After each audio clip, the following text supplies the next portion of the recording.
कुछित यहाँ अभिमान किया, और अभिमान का भगवान भक्षण कर जाते हैं। अभिमान तो किसी का रहने नहीं देते। इंद्र को पता नहीं है कि इंद्र तो भगवान ने ही तुझे इंद्र बनाया, और इंद्र भगवान को ही नहीं पहचान रहा मद में आकर। इसलिए कहा है कि है बड़ा नाम परमेश्वर का, जो चाहे सो कर सकते हैं। पर्वत को राई, राई को पर्वत, वो पल में भी कर सकते हैं। मेघों को आज्ञा दी, मेघ आकर के खूब हवा चली, तूफान आया, गड़गड़ाहट के साथ में बादल गरजे, चारों तरफ घनघोर अंधेरा छा गया। बेचारे सब भागे दौड़े, पूरे ब्रजवासी परेशान हो गए। सब नंद बाबा के दरवाजे पर पहुंचे। नंद बाबा, तेरे ही कहने से, तेरे ही छोरे के कहने से हमने ये किया, इंद्र के कोप से बचाओ हमें।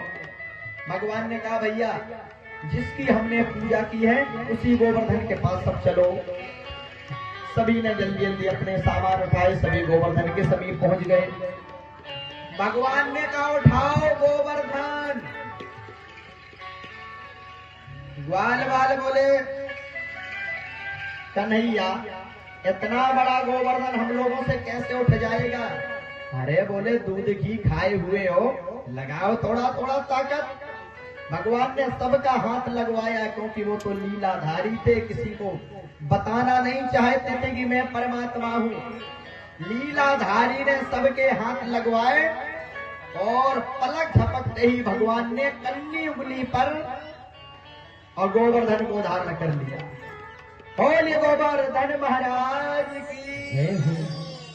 और जैसे गोवर्धन को धारण किया ना, तो भक्तों सभी ग्वाल वालों ने अपनी अपनी तरफ देखा। अरे भैया, हमारे अंदर इतना बल है, ये तो आज पता चला। कोई भी अपने आप को किसी से कम नहीं समझता। सबको लगता, देखो तो हम लोग कितने बलशाली थे, आज हमको अपना पूरा बल पता चला। इतने में खूब हवा आंधी आए। कुछ दिन बीता, ग्वाल वालों ने कहा, कन्हैया तू अब भोजन कर ले। भगवान बोले, अगर मैंने भोजन किया ना तो तुम सब दब जाओगे। सब ग्वाल वाले बोले, अरे कन्हैया गए तू ही अकेलो पक, इस पर्वत को साधे क्या? ये हमारे लाठी डंडा सब बेकार है हमारे कंधे। भगवान ने थोड़ी सी उंगली खिसकाई, सो कहते हैं सब चटाचट सबके डंडा है गए। अरे कन्हैया बचा, नहीं तो थोड़ी देर में कंधे भी चटाचट है जाए। भगवान ने फिर सीधा किया। बोले, कन्हैया एक बात बता, तेरे पास इतना बल आया कहां से?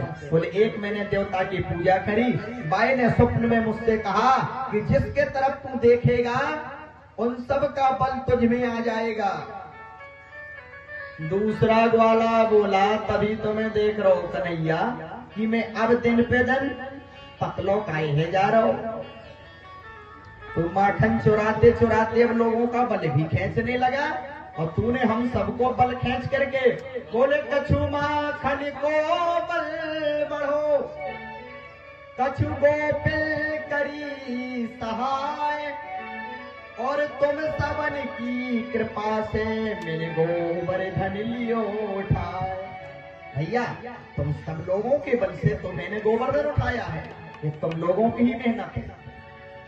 भगवान अपना हमेशा भक्त को श्रेय देते हैं। करते तो भगवान है, लेकिन श्रेय भक्त को देते हैं। मेरा आपकी कृपा से सब काम हो रहा है, करते हो तुम कन्हैया, पर नाम मेरा हो रहा है। भगवान खुद लीला कर रहे, लेकिन श्रेय बाल गोपालों को दे रहे हैं। ये भगवान है। हम कुछ करते हैं तो करते भी कुछ नहीं हो, श्रेय भी पूरा लेना चाहते हैं। इसलिए याद रखना, जीवन में करने कराने वाला परमात्मा है, ये कथा कह रही है। ग्वालों ने कुछ नहीं किया, लेकिन श्रेय पूरा भगवान ग्वालों को ही दे रहे हैं। समय आया, आंधी पानी बंद हुई, इंद्र ने पूरी कोशिश कर ली, संवर्तक मेघों ने पूरी कोशिश कर ली। जाकर के देखा, गणों ने बताया, भैया इतना हमने पानी महाराज बरसाया, लेकिन ब्रज में तो कहीं पानी नहीं दिख रहा, किसी के घर मकान टूटे नहीं दिख रहे, सब जहां के तहां सब सही है। इंद्र ने कहा मेघो और जाकर के बरसाओ। बोले महाराज पूरा टैंक खाली हो गए, पानी नहीं बचा, अब कहां से बरसाएं।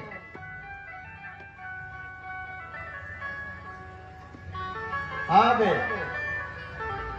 इंद्र समझ गया कि गड़बड़ है, ये लग रहा कि कोई ना कोई अवतारी है ये बालक।